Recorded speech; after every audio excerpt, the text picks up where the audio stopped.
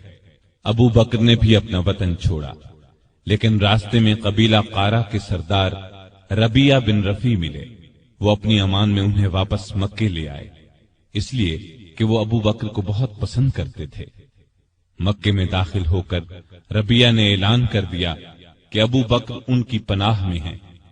قریش نے اس شرط پر ان کی پناہ منظور کر لی کہ ابو بکر اپنے گھر کے اندر جس طرح چاہیں عبادت کریں، گھر سے باہر نہ کریں، نہ اونچی آواز سے قرآن پڑھیں۔ انہوں نے یہ بات مان لی، لیکن ان کا دل بہت نرم تھا۔ جب گھر میں قرآن پڑھتے تو بے اختیار رونے لگتے۔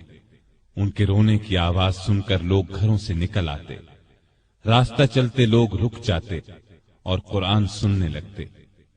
مکے کے کافروں نے جب یہ دیکھا تو ربیہ سے شکایت کی۔ ربیہ نے ان کی شکایت ابو بکر کے آگے رکھی۔ اس پر ابو بکر نے ان کی پناہ واپس کر دی اور فرمایا: میں اپنے اللہ کی پناہ پر راضی ہوں۔ ربیہ نے جا کر کفار سے کہا کہ ابو بکر نے میری پناہ واپس کر دی ہے، اب تم جانو وہ جانے۔ بعد میں یہ ربیہ بن رفیع مسلمان ہو گئے تھے۔ ان کی کنیت ابن دغینہ تھی۔ عرب کے مسلمان بہادروں میں ان کا شمار ہوا۔ اب ابو بکر رضی اللہ عنہ پہلے کی طرح اسلام کی تبلیغ کرنے لگے۔ رسول اللہ صلی اللہ علیہ وسلم کی حمایت میں ہر وقت جان ہتھیلی پر لیے رہتے۔ کافروں نے کئی بار انہیں شدید تکالیف پہنچائی۔ ایک دفعہ نبی کریم صلی اللہ علیہ وسلم خانہ کعبہ میں نماز پڑھ رہے تھے۔ ایک کافر عقبہ بن ابی معیط نے آپ کی گردن مبارک میں چادر ڈال کر بل دینا شروع کیے۔ وہ آپ کا گلا گھونٹنا چاہتا تھا۔ ابو بکر دوڑ کر وہاں پہنچے، عقبہ کو دھکا دے کر ہٹایا اور بولے: تم ایک ایسے شخص کی جان لینا چاہتے ہو جو یہ کہتا ہے میرا رب اللہ ہے۔ اس پر عقبہ اور دوسرے کافروں نے ابو بکر کو مار مار کر ادموا کر ڈالا۔ ایسے اور کئی موقعوں پر نبی کریم صلی اللہ علیہ وسلم کی حفاظت کے لیے سینہ تان کر کھڑے ہو گئے۔ خود مار کھا لی تاکہ آپ صلی اللہ علیہ وسلم کو تکلیف نہ پہنچے۔ نبوت کے 12ویں سال معراج کا واقعہ پیش آیا۔ صبح کے وقت جب رسول اللہ صلی اللہ علیہ وسلم نے ابو جہل وغیرہ کے سامنے یہ واقعہ بیان فرمایا تو وہ مذاق اڑانے لگے اور ابو بکر کے پاس گئے اور کہا کہ دیکھو تمہارے صاحب کیسی باتیں کر رہے ہیں۔ اس پر انہوں نے جواب دیا، اگر محمد صلی اللہ علیہ وسلم نے یہ باتیں کہی ہیں تو ان کے سچا ہونے میں مجھے ذرہ بھر شک نہیں، کیونکہ سچ کے سوا آپ کی زبان مبارک پر کوئی بات نہیں آتی۔ پھر خود آپ کے پاس آئے اور پوچھا، اے اللہ کے رسول صلی اللہ علیہ وسلم، کیا واقعی آپ نے ایسا فرمایا ہے؟ آپ نے فرمایا ہاں۔ یہ سنتے ہی ابو بکر نے عرض کیا، جو کچھ آپ نے فرمایا میں اس پر ایمان لاتا اور تصدیق کرتا ہوں کہ آپ بالکل سچے ہیں۔ ابو بکر کو صدیق کا لقب اسی لیے ملا کہ انہوں نے اس موقع پر اور دوسرے موقعوں پر بھی ہمیشہ رسول اللہ صلی اللہ علیہ وسلم کی تصدیق کی اور آپ کی نبوت کی گواہی دی۔ پھر جب کافروں نے نبی کریم صلی اللہ علیہ وسلم کو قتل کرنے کا منصوبہ تیار کر لیا تو اللہ تعالیٰ نے آپ کو ہجرت کی اجازت دے دی۔ آپ ابو بکر کے پاس آئے اور انہیں بتایا، مجھے ہجرت کی اجازت مل گئی ہے۔ یہ سن کر ابو بکر نے عرض کیا، میرے ماں باپ آپ پر قربان ہوں، کیا مجھے بھی آپ کے ساتھ چلنے کی اجازت ہے؟ آپ نے فرمایا ہاں۔ یہ سن کر ابو بکر اتنے خوش ہوئے کہ رونے لگے۔ عائشہ رضی اللہ عنہا فرماتی ہیں کہ اس روز مجھے پہلی بار معلوم ہوا کہ کوئی شخص حد سے زیادہ خوشی سے بھی رونے لگتا ہے۔ پھر ابو بکر نے عرض کیا، مجھے اندازہ تھا کہ آپ ہجرت کریں گے، اس لیے میں نے 2 اونٹنیوں کو کھلا پلا کر تیار کر رکھا ہے، ان میں سے ایک آپ لے لیں۔ آپ نے فرمایا لیکن میں قیمت دے کر لوں گا۔ ابو بکر خاموش ہو گئے۔ رات ہوئی تو آپ علی رضی اللہ عنہ کو اپنے بستر پر لٹا کر گھر سے نکلے۔ اللہ تعالیٰ نے کفار کو اس وقت اندھا کر دیا، وہ ننگی تلواریں لیے گھر کو گھیرے کھڑے تھے کہ جو ہی آپ باہر نکلیں گے کام تمام کر دیں گے۔ آپ قرآن مجید کی آیات پڑھتے ہوئے باہر نکل آئے، سیدھے ابو بکر کے گھر پہنچے۔ وہ پہلے ہی تیار بیٹھے تھے۔ رخصت سے پہلے انہوں نے اپنے بیٹے کو ہدایت کی کہ رات کو آ کر خبریں سنانا، ہم فلاں جگہ ٹھہریں گے۔ اپنے خادم عامر بن فہیرہ کو ہدایت دی کہ وہ روزانہ کی طرح بکریاں چرائے اور رات کو ان کا دودھ ہمیں دے جایا کرے۔ پھر ابو بکر گھر میں موجود تمام نقدی ساتھ لے کر نکل پڑے۔ راستے میں ابو بکر کبھی آپ کے آگے ہو جاتے اور کبھی پیچھے۔ آپ صلی اللہ علیہ وسلم نے وجہ پوچھی تو عرض کیا، جب مجھے خطرہ ہوتا ہے کہ آگے سے کوئی دشمن نہ آ جائے تو آپ کے آگے چلنے لگتا ہوں، پیچھے سے کوئی خطرہ محسوس کرتا ہوں تو پیچھے ہو جاتا ہوں۔ اس طرح دونوں غار ثور میں پہنچے۔ یہ مکے کے جنوب مشرق میں قریباً 5 کلومیٹر پر ہے۔ راستے میں زمین پتھریلی ہونے کی وجہ سے دونوں کے پاؤں زخمی ہو گئے۔ ابو بکر رضی اللہ عنہ آپ کی تکلیف برداشت نہ کر سکے۔ آپ صلی اللہ علیہ وسلم کو بمشکل اپنے ساتھ لے کر غار ثور جو بہت بلندی پر تھا پہنچے۔ پہلے ابو بکر اندر داخل ہوئے، غار کو صاف کیا، غار میں جو سوراخ نظر آئے ان کو اپنی چادر پھاڑ کر بند کیا۔ غار میں 2 سوراخ باقی بچ رہے جن کے لیے چادر نہیں بچی تھی۔ ابو بکر رضی اللہ عنہ نے ان دونوں پر اپنے پاؤں رکھ دیے۔ پھر رسول اللہ صلی اللہ علیہ وسلم سے عرض کی کہ اندر تشریف لائیں۔ آپ صلی اللہ علیہ وسلم اندر تشریف لے گئے اور ابو بکر کی آغوش میں سر رکھ کر سو گئے۔ ادھر ابو بکر رضی اللہ عنہ کے پاؤں میں کسی چیز نے ڈس لیا۔ ابو بکر نے بڑے صبر سے تکلیف برداشت کی لیکن ہلے نہیں کہ کہیں آپ کی آنکھ نہ کھل جائے۔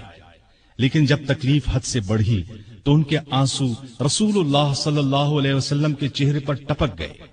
آپ کی آنکھ کھل گئی۔ آپ نے فرمایا، ابو بکر تمہیں کیا ہوا؟ عرض کی، میرے ماں باپ آپ پر قربان، مجھے کسی چیز نے ڈس لیا ہے۔ رسول اللہ صلی اللہ علیہ وسلم نے اس پر اپنا لعاب دہن لگا دیا۔ زہر کا اثر فوراً دور ہو گیا اور تکلیف جاتی رہی۔ یہاں دونوں حضرات نے 3 راتیں چھپ کر گزاری۔ تلاش کرنے والے اس دوران میں غار ثور تک پہنچ گئے۔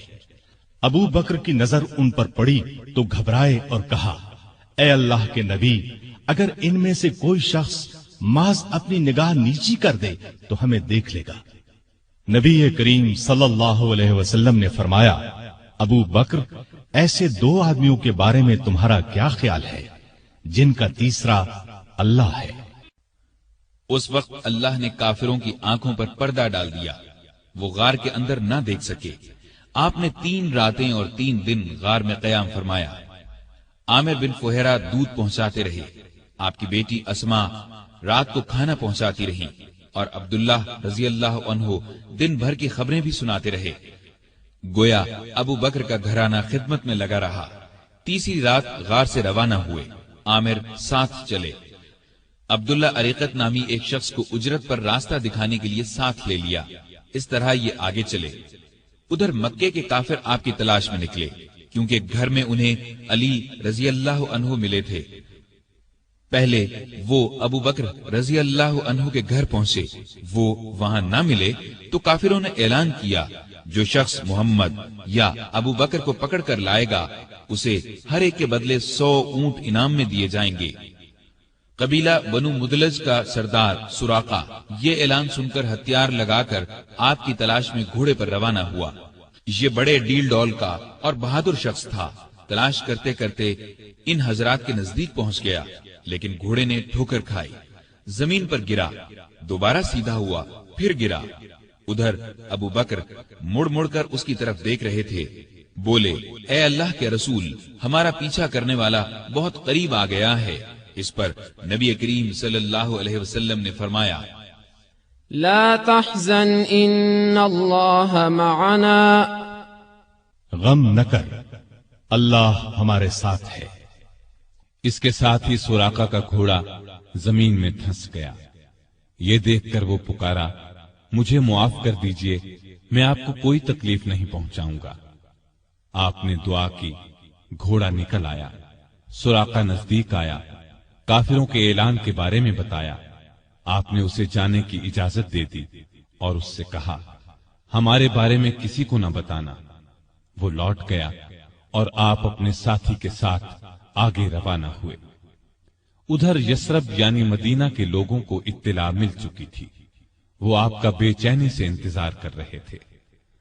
آپ 8 دن تک سفر کے بعد قباء کے قریب پہنچے۔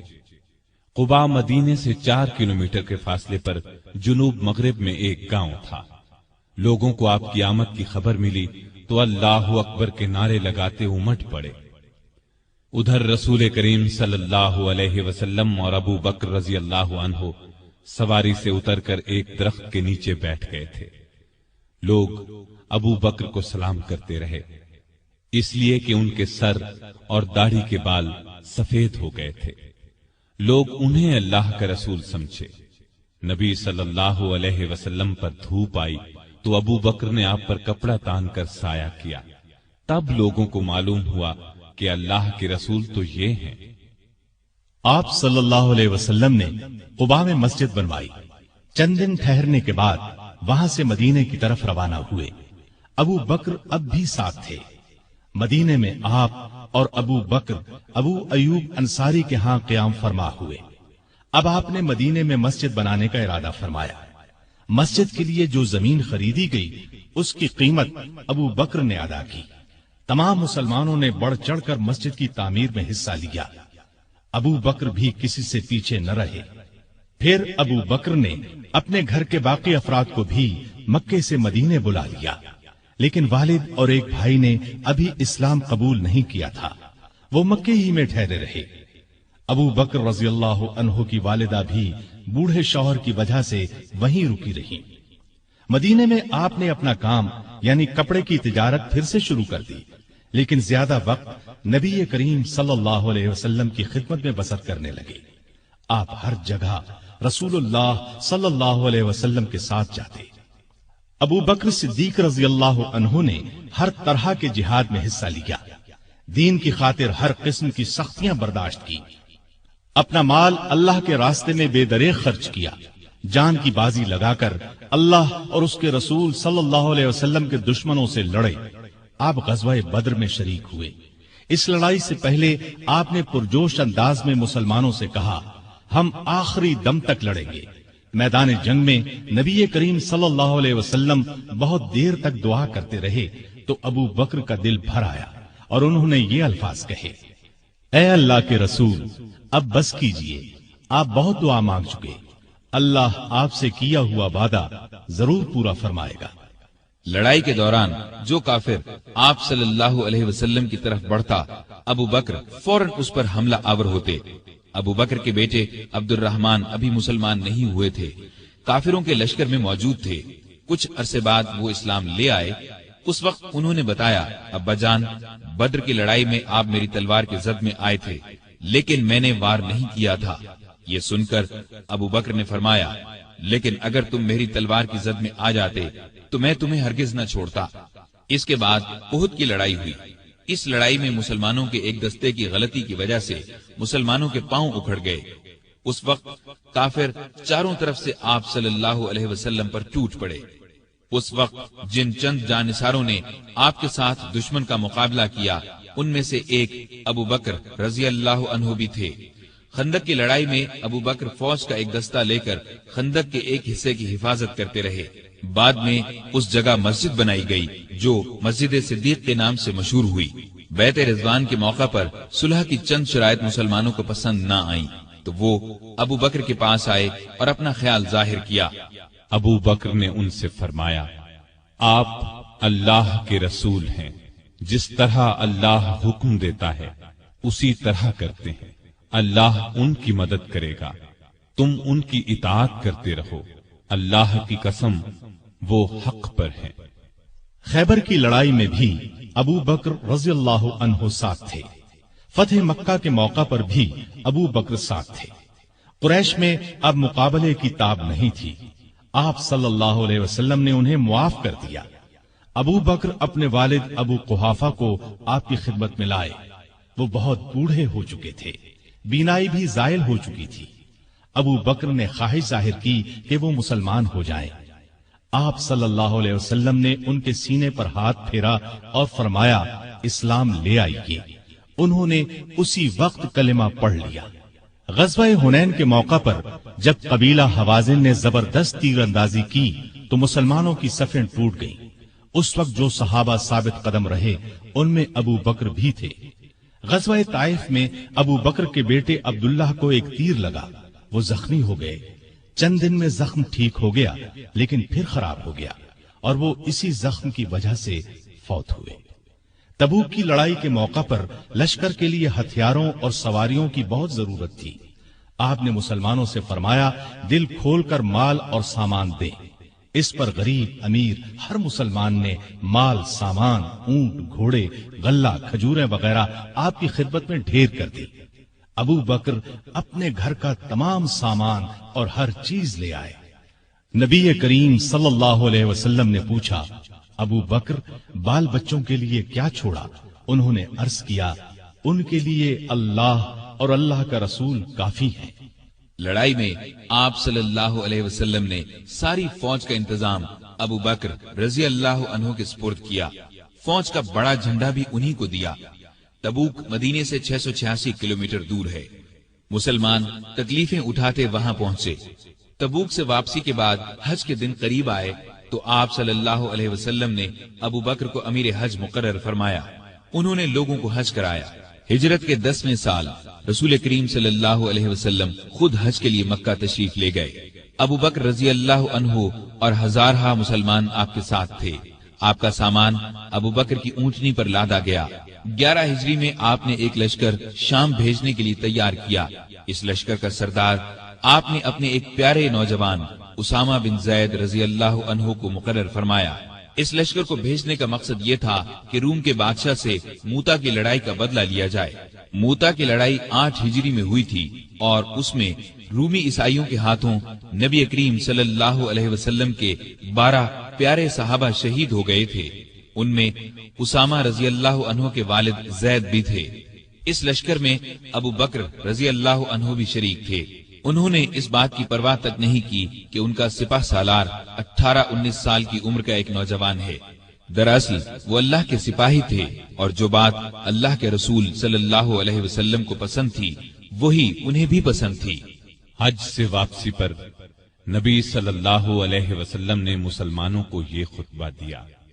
اللہ نے اپنے ایک بندے کو اختیار دیا کہ چاہے تو دنیا کی نعمتوں کو قبول کر لے اور چاہے تو اللہ کے پاس جا کر ان نعمتوں کو قبول کرے جو وہاں ملنے والی ہیں۔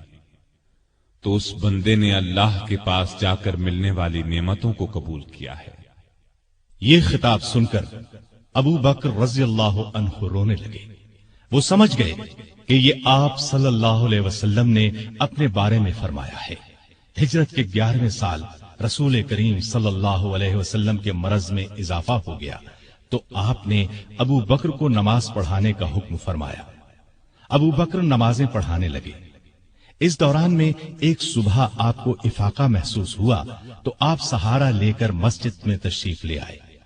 ابو بکر نے پیچھے ہٹنا چاہا تو آپ نے اشارے سے فرمایا اپنی جگہ پر رہو۔ پھر آپ نے ان کے ساتھ بیٹھ کر نماز ادا کی۔ ہجرت کے 11ویں سال 12 ربیع الاول بروز پیر آپ صلی اللہ علیہ وسلم نے رحلت فرمائی۔ وہ دن ابو بکر کی زندگی کا سب سے بڑے صدمے کا دن تھا۔ انہوں نے نبی کریم صلی اللہ علیہ وسلم کی پیشانی کو بوسہ دیا اور فرمایا، میرے ماں باپ آپ پر قربان، اللہ آپ پر 2 موتیں جمع نہیں کرے گا۔ جو موت اللہ نے آپ کے لیے لکھ دی وہ آ چکی، اب آپ پر کبھی موت نہیں آئے گی۔ اس وقت صحابہ کی حالت بہت نازک تھی۔ سیدنا عمر فاروق رضی اللہ عنہ ننگی تلوار لیے اعلان کرتے نظر آئے، جو شخص یہ کہے گا کہ رسول اللہ صلی اللہ علیہ وسلم نے وفات پائی میں اسے جان سے مار ڈالوں گا۔ ابو بکر نے ان کی یہ تقریر سنی تو فرمایا، اے عمر سنبھلو اور چپ ہو جاؤ۔ پھر آپ نے لوگوں کے سامنے تقریر کی، لوگوں، جو شخص محمد صلی اللہ علیہ وسلم کو پوچھتا تھا وہ جان لے کہ محمد صلی اللہ علیہ وسلم وفات پا گئے ہیں، اور جو اللہ کو پوچھتا تھا وہ سمجھ لے کہ اللہ زندہ ہے، وہ کبھی نہیں مرے گا۔ ان الفاظ کے بعد آپ نے قرآن مجید کی یہ آیت تلاوت فرمائی، محمد صلی اللہ علیہ وسلم صرف رسول ہی ہیں، ان سے پہلے بہت سے رسول آ چکے ہیں۔ کیا اگر ان کا انتقال ہو جائے یا شہید ہو جائیں تو تم اسلام سے اپنی ایڑیوں کے بل پھر جاؤ گے؟ اور جو کوئی پھر جائے اپنی ایڑیوں پر تو ہرگز اللہ تعالیٰ کا کچھ نہ بگاڑے گا۔ ان قریب اللہ تعالیٰ شکر گزاروں کو نیک بدلہ دے گا۔ ابو بکر رضی اللہ عنہ کی تقریر سن کر لوگوں کو یقین آ گیا کہ رسول اللہ صلی اللہ علیہ وسلم واقعی ان سے جدا ہو چکے ہیں۔ آپ کی وفات کے بعد مسلمانوں نے متفقہ طور پر جناب ابو بکر صدیق کو خلیفہ چن لیا۔ خلیفہ بنائے جانے کے بعد انہوں نے یہ خطبہ دیا، لوگو، اللہ کی قسم میں نے کبھی تمہارا امیر بننے کی خواہش نہیں کی۔ تم نے ایک ایسا بوجھ مجھ پر ڈال دیا ہے جس کے اٹھانے کی طاقت میں اپنے اندر نہیں پاتا، اور اللہ کی مدد کے بغیر اس کو نہیں سنبھال سکتا۔ میں تم سے بہتر نہیں، اگر سیدھے راستے پر چلوں تو میری مدد کرنا، اور اگر غلطی کروں تو مجھے درست کر دینا۔ یاد رکھو، سچائی امانت ہے اور جھوٹ خیانت۔ تم میں سے جو کمزور ہے وہ میرے نزدیک طاقتور ہے، یہاں تک کہ اس کا حق دلوا دوں، اور تم میں سے جو طاقتور ہے وہ میرے نزدیک کمزور ہے، یہاں تک کہ اس سے دوسروں کا حق وصول کر لوں۔ جو قوم اللہ کی راہ میں جہاد چھوڑ دیتی ہے وہ ذلیل کر دی جاتی ہے، اور جس قوم میں بے حیائی پھیل جاتی ہے اس پر اللہ کا عذاب نازل ہوتا ہے۔ جب تک میں اللہ اور اس کے رسول صلی اللہ علیہ وسلم کی اطاعت کروں تم میرا حکم مانو، اور جب میں اللہ اور اس کے رسول کی نافرمانی کروں تو تم پر میرا حکم ماننا فرض نہیں۔ اب نماز کے لیے کھڑے ہو جاؤ، اللہ تم پر رحم فرمائے۔ خلیفہ بننے کے بعد ابو بکر نے جو سب سے پہلا حکم جاری کیا وہ یہ تھا کہ اسامہ کے لشکر کو شام جانے کے لیے تیار ہو جانا چاہیے۔ مجاہدین فوراً جمع ہونے لگے۔ اسی اثنا میں خبریں آنے لگیں کہ عرب کے بہت سے قبیلوں نے زکوٰۃ ادا کرنے سے انکار کر دیا ہے۔ یہ لوگ ابھی تھوڑا عرصہ پہلے ہی مسلمان ہوئے تھے۔ بعض لوگوں نے نبی ہونے کا جھوٹا دعویٰ کر کے ہزارہا لوگوں کو بے وقوف بنا ڈالا۔ لوگ ان کے گرد جمع ہو گئے۔ یہ حالات دیکھ کر بعض صحابہ نے سیدنا صدیق اکبر کو مشورہ دیا کہ ان حالات میں اسامہ کے لشکر کو بھیجنا مناسب نہیں، بہتر یہ ہے کہ اس کو روک دیا جائے تاکہ دشمن مدینے پر حملہ کریں تو ان کا مقابلہ کیا جا سکے۔ لیکن ابو بکر نے یہ مشورہ ماننے سے انکار کر دیا اور فرمایا، اللہ کی قسم، اگر مدینہ اس طرح آدمیوں سے خالی ہو جائے کہ درندے اور کتے مجھے پھاڑ کھائیں، تب بھی میں اس لشکر کو شام جانے سے نہیں روکوں گا جس کو رسول اللہ صلی اللہ علیہ وسلم نے شام جانے کا حکم فرمایا تھا۔ اب بعض صحابہ نے یہ مشورہ دیا کہ لشکر کا سپہ سالار نو عمر اسامہ کی جگہ کسی عمر رسیدہ تجربہ کار صحابی کو بنا دیا جائے۔ یہ سن کر ابو بکر کو غصہ آ گیا۔ انہوں نے فرمایا، یہ تم کیسا مشورہ دے رہے ہو؟ جس شخص کو رسول اللہ صلی اللہ علیہ وسلم نے لشکر کا امیر بنایا، میں اس کی جگہ کسی اور کو امیر مقرر کروں، ایسا ہرگز نہیں ہوگا۔ پھر ابو بکر رضی اللہ عنہ لشکر کو رخصت کرنے کے لیے خود مدینے سے باہر مقام جرف پر پہنچے، دور تک انہیں چھوڑنے گئے۔ اسامہ گھوڑے پر سوار تھے اور ابو بکر ان کے ساتھ پیدل چل رہے تھے۔ اسامہ نے عرض کیا، اے رسول اللہ کے خلیفہ، یا تو آپ بھی گھوڑے پر سوار ہو جائیں یا مجھے گھوڑے سے اتر کر پیدل چلنے دیں۔ ابو بکر نے فرمایا، نہ تو میں سوار ہوں گا نہ تمہیں گھوڑے سے اترنے دوں گا۔ اگر کچھ دیر کے لیے میرے قدموں پر اللہ کی راہ کا غبار پڑ جائے تو اس سے میری شان میں کوئی کمی نہیں آ جائے گی۔ پھر آپ نے لشکر کو رخصت کیا، انہیں دعا دی۔ اسامہ کا یہ لشکر شام کے عیسائیوں کو سزا دے کر قریباً 70 دن بعد واپس لوٹا۔ نبی صلی اللہ علیہ وسلم کی وفات کے بعد کچھ قبیلے اسلام سے پھر گئے، کچھ نے زکوٰۃ دینے سے انکار کر دیا اور کچھ نے جھوٹی نبوت کا اعلان کر دیا۔ یہ سب ارتدادی فتنے تھے، یعنی یہ مرتد ہو گئے تھے۔ ابو بکر رضی اللہ عنہ نے ان سب کے خلاف جہاد کیا۔ پہلے آپ نے زکوٰۃ نہ دینے والوں سے جنگ کی، انہیں شکست دی۔ پھر خالد بن ولید اور دوسرے سپہ سالاروں کے لشکر جھوٹے نبیوں کی طرف روانہ کیے۔ مسیلمہ کذاب سب سے بڑا جھوٹا نبی تھا۔ خالد بن ولید کے لشکر نے اسے شکست فاش دی۔ اس لڑائی کو یمامہ کی لڑائی کہا جاتا ہے۔ مسیلمہ بھی اس جنگ میں مارا گیا۔ 10,000 مرتد ہلاک ہوئے۔ مسلمانوں کے لشکر میں سے 1,000 شہید ہوئے۔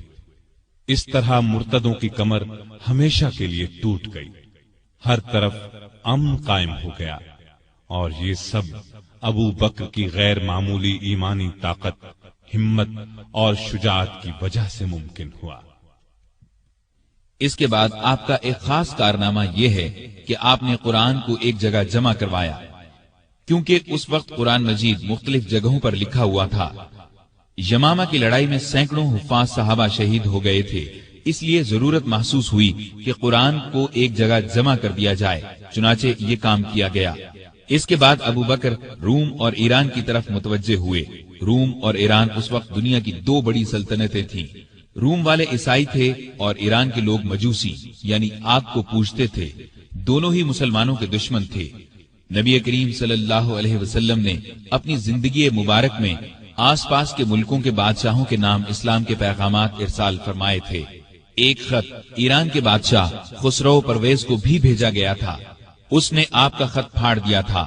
آپ نے یہ خبر سن کر فرمایا تھا، اللہ اس کے ملک کے ٹکڑے ٹکڑے کرے۔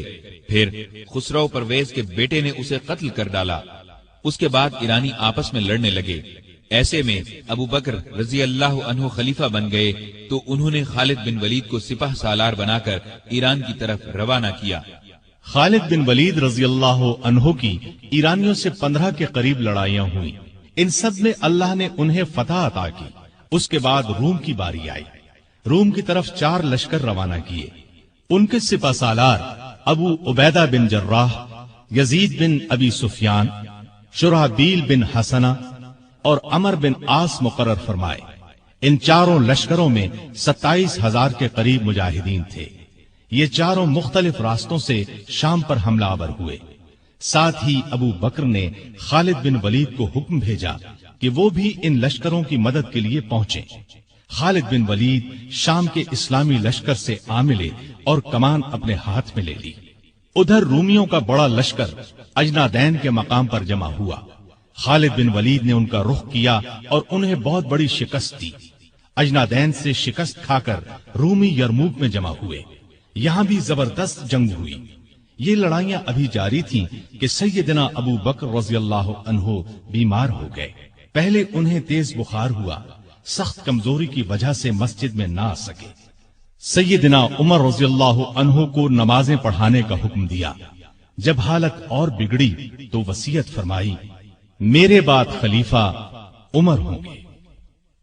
یہ وصیت سن کر بعض صحابہ نے عرض کی، عمر کے مزاج میں سختی ہے۔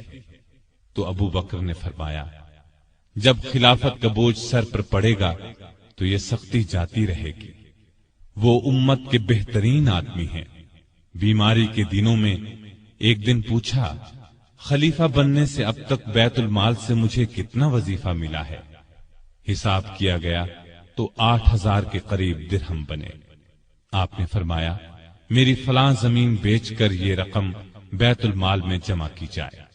پھر آپ نے فرمایا، جب سے میں خلیفہ ہوا ہوں میری جائیداد کتنی بڑھی ہے؟ لوگوں نے کہا کہ ایک حبشی غلام ہے جو بچوں کو کھلاتا ہے، مسلمانوں کی تلواروں کو صاف کرتا ہے اور چمکاتا ہے، ایک اونٹنی ہے جس پر پانی لاتا ہے، اور ایک معمولی سی پرانی چادر ہے۔ یہ سن کر فرمایا، میرے مرنے کے بعد یہ سب چیزیں نئے خلیفہ عمر کے پاس پہنچا دی جائیں۔ ایک وصیت یہ کی کہ میری قبر رسول اللہ صلی اللہ علیہ وسلم کی قبر کے پاس بنائی جائے۔ اپنے کفن کے بارے میں فرمایا، جو کپڑے میرے بدن پر ہیں انہی میں کفن دیا جائے۔ اس پر عائشہ رضی اللہ عنہا نے فرمایا، ہم آپ کے لیے نیا کفن کیوں نہ خریدیں؟ جواب میں فرمایا، مردوں سے زیادہ نئے کپڑوں کی ضرورت زندوں کو ہے۔ یہ بھی فرمایا، نبی صلی اللہ علیہ وسلم کی وفات پیر کو ہوئی تھی، آج پیر ہے، مجھے امید ہے کہ میری موت بھی آج ہی ہوگی۔ چنانچہ 22 جمادی الاخر ہجرت کے 13ویں سال پیر کے دن ابو بکر رضی اللہ عنہ اس دنیا سے رحلت کر گئے۔ کفن دفن ان کی وصیت کے مطابق ہوا۔ وفات کے وقت عمر 63 سال تھی۔ خلافت کی مدت 2 سال 3 ماہ 11 دن ہے۔ خلیفہ بننے سے پہلے کپڑے کی تجارت کرتے تھے۔ جس روز خلیفہ بنائے گئے اس سے اگلے روز کپڑے کے تھان کندھے پر رکھ کر بازار کی طرف نکلے۔ عمر نے دیکھا تو عرض کی، اگر آپ تجارت کرتے رہے تو مسلمانوں کے کام کون سر انجام دے گا؟ اس طرح مسلمانوں کے مشورے سے آپ کا وظیفہ مقرر ہوا۔ یہ اتنا تھا جتنا ایک عام آدمی کا خرچ ہوتا ہے۔ وفات کے وقت یہ بھی اپنی زمین فروخت کر کے بیت المال میں جمع کرانے کی وصیت کر دی۔ اس وصیت کے مطابق جب یہ رقم بیت المال میں جمع کرانے کے لیے سیدنا عمر فاروق کی خدمت میں لائی گئی تو عمر رو پڑے۔ آپ کی شکل نورانی، قد درمیانہ، جسم دبلا پتلا، رنگ گورا تھا۔ لباس بہت سادہ پہنتے، عبادت کا بہت شوق تھا۔ دن کو روزہ رکھتے، رات کو قیام کرتے، تلاوت کے وقت اتنا روتے کہ داڑھی تر ہو جاتی۔ قرآن اور حدیث کے بہت بڑے عالم تھے۔ آپ سے مروی 42 احادیث ہیں۔ لکھنا پڑھنا بھی جانتے تھے۔ مختلف اوقات میں 5 شادیاں کی، 3 بیٹے اور 3 بیٹیاں تھیں۔ ان کے نام یہ ہیں: عبداللہ، عبد الرحمن، محمد، اسما، عائشہ اور ام کلثوم رضی اللہ عنہم۔ گھر والوں سے بہت محبت کرتے تھے، لیکن سب سے زیادہ نبی کریم صلی اللہ علیہ وسلم سے محبت کرتے تھے۔ اس محبت کا الفاظ میں بیان ناممکن ہے۔ ہر وقت اپنی جان نبی کریم صلی اللہ علیہ وسلم پر قربان کرنے کے لیے تیار رہتے تھے۔ آپ صلی اللہ علیہ وسلم بھی ہر وقت انہیں اپنے ساتھ رکھتے، کوئی بات ان سے چھپا کر نہیں رکھتے تھے۔ آپ صلی اللہ علیہ وسلم کی خدمت میں صحابہ جڑ کر بیٹھتے تھے، لیکن ابو بکر کے لیے جگہ چھوڑ دی جاتی تھی۔ جب وہ اپنی جگہ پر آ کر بیٹھتے تو آپ ان کی طرف رخ کر لیتے تھے۔ آپ صلی اللہ علیہ وسلم فرمایا کرتے تھے، ابو بکر تمام لوگوں میں مجھے سب سے زیادہ پیارے ہیں۔ آپ صلی اللہ علیہ وسلم نے کئی بار انہیں جنت کی بشارت دی۔ ایک مرتبہ فرمایا، ابو بکر حوض کوثر پر میرے ساتھ ہوں گے۔ ایک مرتبہ نبی کریم صلی اللہ علیہ وسلم نے 10 صحابہ کے نام لے کر فرمایا کہ یہ جنتی ہیں۔ ان میں پہلا نام ابو بکر صدیق کا لیا۔ ابو بکر صدیق غریبوں اور محتاجوں کی بہت مدد کرتے تھے۔ اللہ کے راستے میں خرچ کرنے میں سب کو پیچھے چھوڑ دیتے تھے۔ اللہ کا خوف اس قدر تھا کہ حساب کے دن کا خیال آنے پر کانپ جاتے تھے۔ فرمایا کرتے تھے، کاش میں ایک تنکا ہوتا، کسی کو کوئی بات کہہ دیتے تو فوراً اس سے معافی مانگ لیتے۔ لوگوں کو سلام کرنے میں پہل کرتے تھے۔ پرہیزگاری تو حد درجے کی تھی۔ ایک دن آپ کا غلام کھانے کی کوئی چیز لایا، آپ نے اس میں سے کچھ کھا لیا، لیکن کھانے کے بعد غلام نے آپ سے پوچھا، آپ کو معلوم ہے کہ آپ نے جو کھایا ہے وہ کیا ہے؟ آپ نے فرمایا، بتلاؤ یہ کہاں سے آیا ہے؟ اس نے بتایا کہ زمانہ جاہلیت میں ایک شخص نے مجھ سے کچھ منتر پڑھوایا تھا، یہ اس کی اجرت ہے۔ یہ سن کر ابو بکر نے اپنا ہاتھ منہ میں ڈالا اور جو کچھ پیٹ میں گیا تھا قے کے ذریعے سب کچھ باہر نکال دیا۔ مزاج میں بہت عاجزی تھی۔ خلیفہ بننے سے پہلے محلے والوں کی بکریوں کا دودھ دو دیتے تھے۔ خلیفہ بننے کے بعد بھی یہ معمول نہ چھوڑا۔ لوگوں کو بہت اچھی اچھی نصیحتیں کرتے رہتے تھے۔ فرماتے ہیں، مصیبت کی جڑ انسان کی گفتگو ہے۔ عقل مند کی پہچان یہ ہے کہ وہ زیادہ باتیں نہیں کرتے۔ سچائی امانت اور جھوٹ بددیانتی ہے۔ کسی مسلمان کو حقیر نہ جانو۔ جس قوم میں بری باتیں عام ہو جائیں تو اللہ اس کو مصیبت میں ڈال دیتا ہے۔ ہر اچھے کام کے ثواب کا ایک اندازہ ہے، لیکن صبر کا ثواب بے اندازہ ہے۔ گناہ سے توبہ کرنا ضروری ہے، لیکن گناہ سے بچنا اس سے بھی زیادہ ضروری ہے۔ اس دن پر رو جو تیری عمر سے گزر گیا اور تو نے اس میں کوئی نیکی نہیں کی۔ اللہ تعالیٰ اس وقت تک نفلی عبادت قبول نہیں کرتا جب تک کہ تم فرض ادا نہ کرو۔ جو قوم جہاد کو چھوڑ دیتی ہے اللہ اس کو ذلیل کر دیتا ہے۔ مظلوم کی بد دعا سے بچو، کیونکہ اللہ اس کو فوراً سن لیتا ہے۔ علم بغیر عمل کے بیکار ہے۔ بروں کے پاس بیٹھنے سے اکیلے بیٹھ رہنا بہت اچھا ہے۔ دوائیں کھا کھا کر صحت مند نہیں بنا جا سکتا۔ جس پر نصیحت اثر نہ کرے اس کا دل ایمان سے خالی ہے۔ مسکین اور محتاج کو عاجزی اور ادب سے خیرات دو، اس لیے کہ خوشی سے خیرات دینا اس کے قبول ہونے کی نشانی ہے۔ اللہ سے شرم کرو۔ ہر کام کرتے وقت یاد رکھو اللہ تمہیں دیکھ رہا ہے۔ بڑائی پرہیزگاری میں ہے اور عزت عاجزی میں۔ آپس میں بھائی بھائی بن کر رہو جیسا کہ تمہیں اللہ نے حکم دیا ہے۔ ایک دوسرے سے تعلق مت توڑو، کسی سے حسد نہ کرو اور نہ کسی کے خلاف دل میں کینہ رکھو۔ سامعین محترم، ابھی آپ دارالسلام اسٹوڈیو سے خلفائے راشدین کا پہلا حصہ خلیفہ راشد سیدنا ابو بکر صدیق رضی اللہ عنہ سماعت فرما رہے تھے۔